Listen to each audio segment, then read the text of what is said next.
drama at Westminster for what real politics is about. What truly matters to people isn't resignations and defections and late-night votes in Parliament. For most people, all of that is a million miles away. What truly matters is the reality of their everyday lives, in their community, on their streets, and at their workplace. Real politics, for me, isn't about the parliamentary knockabout, with all its baffling language and procedures. Real politics is about giving power to people who don't have a lot of money and don't have friends in high places, so they can take control of their own lives. Boris Johnson's political strategy is perfectly clear.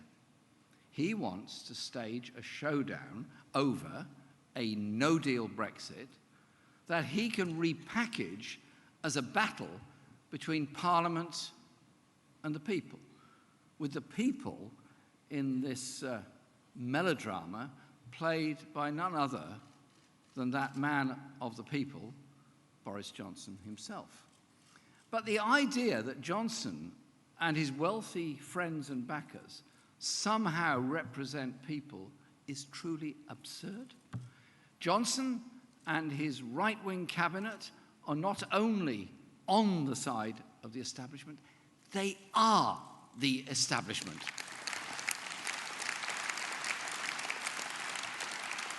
And this Tory government isn't so different from any other Tory government. They will help the rich to get richer and make working-class people pay. Johnson's reckless no deal would destroy jobs, push up food prices in the shops, and cause shortages of everyday medicines that people rely on. And it will disrupt supply chains in manufacturing industry and lead to all kinds of problems in many other places of work. And who bears the cost of that? It wouldn't be Johnson and his wealthy friends. It's not their livelihoods on the line. It will be the rest of us. Just as it wasn't the bankers, who Boris Johnson still defends, who paid the price for the financial crash of 2008. It was tens of millions of working people who had absolutely nothing to do with it. For the Tories, this is about so much more than leaving the European Union. It's about hijacking the referendum result to shift even more power and wealth to those at the top. They will use a no-deal crash to push through policies that benefit them and their super-rich supporters and hurt everyone else, just as they did after the financial crash. Under the cover of no deal, they will sell off our public services, strip away the regulations that keep us safe, and undermine workers' rights. And they will cement all of this in a race-to-the-bottom trade deal with Donald Trump. Be in no doubt, a no-deal Brexit is really a Trump deal Brexit, which will lead to a one-sided United States trade deal negotiated from a position of weakness. It will put us at the mercy of Trump and the big US corporations itching, absolutely itching, to get their teeth even further into our National Health Service. It will sound the death knell of our steel industry and permanently drive down rights and protections for workers. I am not prepared to stand by and let that happen. And we won't be importing the so-called right-to-work laws from the United States, an Orwellian name if ever I heard one, or any other union-busting laws opposed by our comrades and brothers and sisters in the American trade unions that Trump will want to impose on workers in this country. A Trump deal Brexit would be a betrayal of the generations of workers who went before, who fought so hard to win rights and build the public services that bind our society together. That's their legacy, their gift to us. We're not going to let Boris Johnson trade it all away for a sweetheart deal with Donald Trump.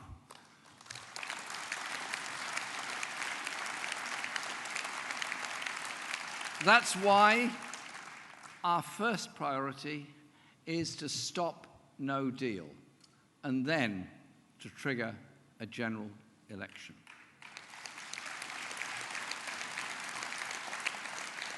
Amber Rudd's resignation confirmed that the government is not serious about trying to get a deal in Brussels. As the Prime Minister's top advisor reportedly said, the negotiations are, and I quote, a sham.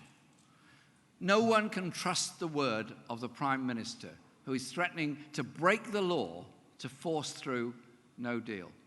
So, a general election is coming. But we won't allow Johnson to dictate the terms. And I can tell you this, we're ready for that election.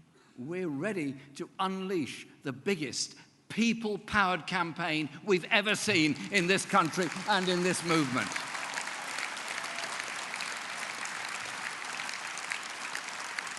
And in that election, we will commit to a public vote with a credible option to leave and the option to remain.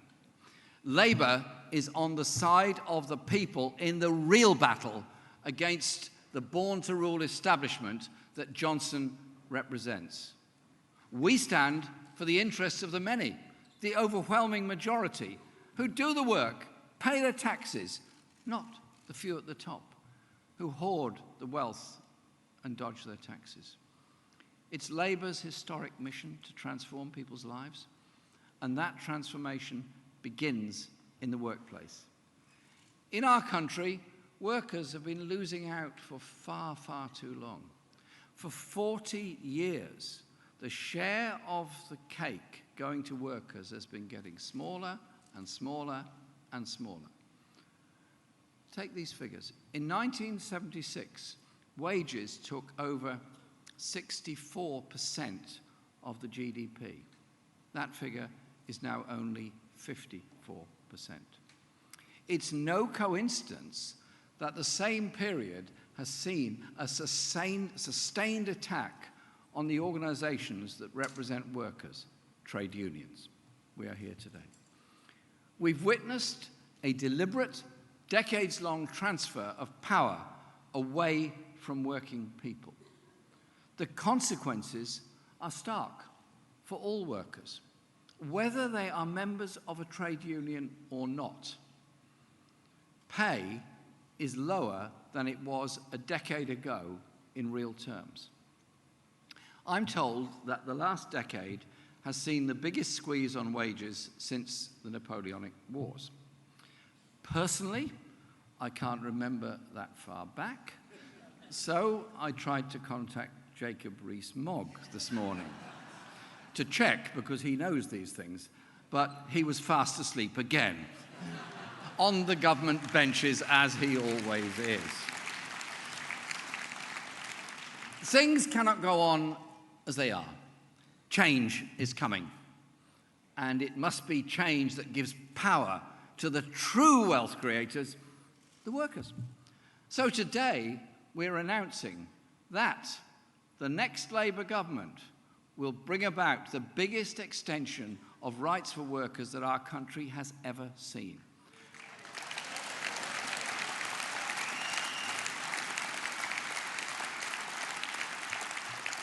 We will put power in the hands of workers.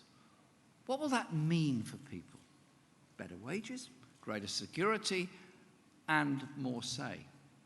We'll give workers a seat at the cabinet table by establishing a new Ministry of Employment Rights. Our Shadow Secretary of State for Employment Rights, Laura Pidcock, will explain the detail of our plans when she speaks later today. And I'm looking forward to hearing her speech. But let me give you an overview. at the core of its work will be rolling out collective bargaining across the economy, sector by sector. It is a system they have in many of the most successful economies around the world. It prevents undercutting on wages, fosters workplace stability, and encourages businesses to invest in productivity. It's only by acting together, collectively, that workers can really make their voice heard. So, within 100 days of our government taking office, we will repeal the Tory Trade Union Act.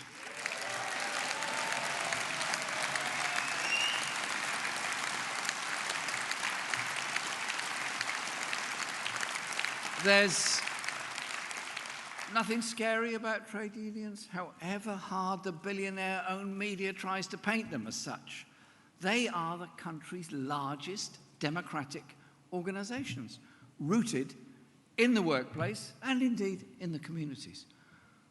Why should democracy end when you walk into work? Why should the place where you spend most of your day sometimes feel a bit like a dictatorship? If, as an individual, you're asked to work in conditions that are unsafe, what choice do you have? It's take it or leave it.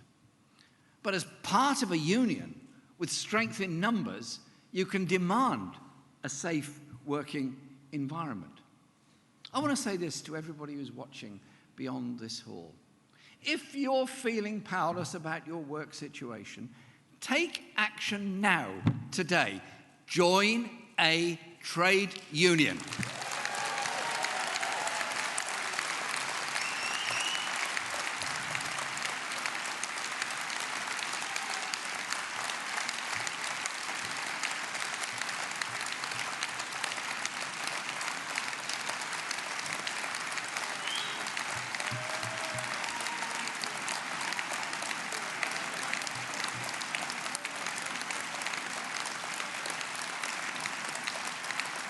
Thank you.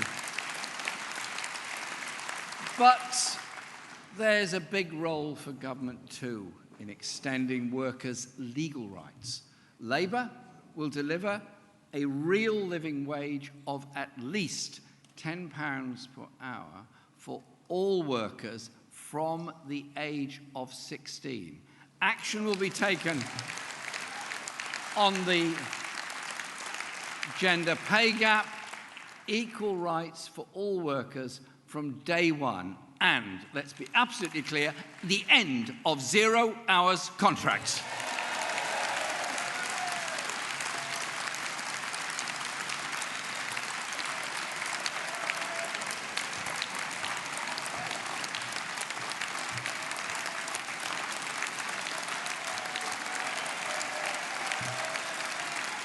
I'm not finished yet.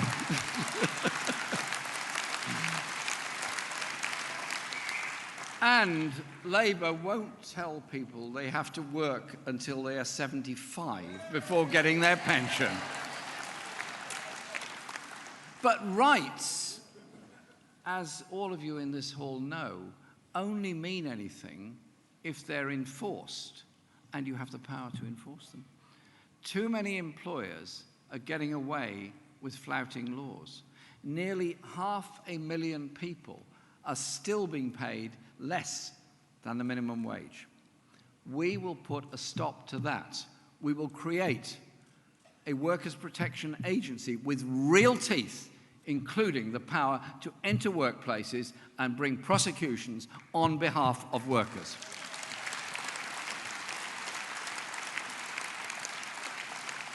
If you're a worker with a boss who makes you work extra hours for no pay or forces you into a dangerous situation, you deserve a government that's on your side and ready to step in to support you. Because a small workplace, working on their own, you're not in a very powerful position if you're asked to do something you shouldn't be doing. You know it's wrong, but you can't do much about it. We need change of power in our society. Our proposals have been developed in consultation with experts. And I would like to take this opportunity of thanking John Hendy and Keith Ewing in particular for all their help and advice. And special congratulations to John Hendy and Christine Blower today for joining the Labour team. Congress, what we're outlining today will lay the ground for a fundamental transformation of our economy in favour of the many. But I have some bad news. We've been found out, absolutely found out, bang to rights. Last week, the Financial Times said that the Labour Party is, and I'm forced to quote this, determined to shift power away from bosses and landlords and to workers and tenants. Well, there's been no shortage of rather unkind reporting about our party over the last few years, but this time they've got it absolutely right.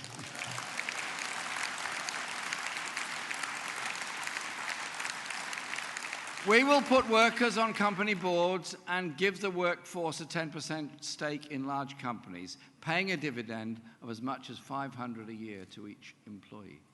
And we will give tenants more rights, including caps on rent rises.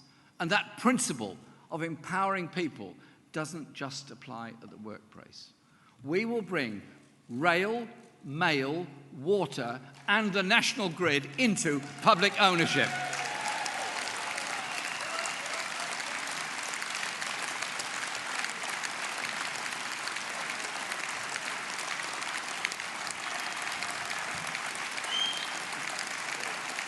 So, the essential utilities that people rely on are run by and for the public, not just the shareholders. I want to thank all of the unions that are working with us to develop our new model of public ownership. I want to thank all of the unions that have put forward great ideas and taken part in very interesting discussions about how we're going to bring this about. We are not recreating the nationalised industry boards of the past.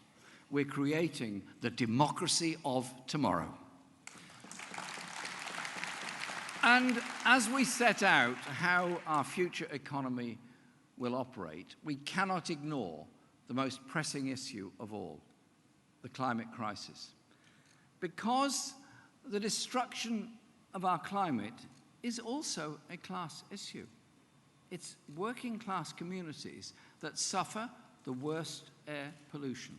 Think of all the children living on our most polluted streets and where they are. It's working class people who will lose their jobs as resources run down. The super rich and the giant corporations will never solve the major design flaws in our economy that are a cause of the problem, because interests are tied up with them. But working with the trade union movement, we will start a green industrial revolution, creating 400,000 well-paid, high-skilled, unionized jobs in renewable energy and green technologies. And we will locate these new industries in the parts of the country that have been held back by successive governments that have focused on the richest in the City of London. Congress, the general election is coming. There will be a real change of direction. In the next few weeks, the establishment will come after us with all they've got, because they know we are not afraid to take them on. We're going after the tax avoiders. We're going after the bad employers. We're going after the dodgy landlords. We're going after the big polluters, destroying our climate and natural world, because we know whose side we're on. We are creating a society of hope and inclusion, not of poverty and division. Congress, thank you for receiving me here today.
Well, I'm sure, Jeremy, you will have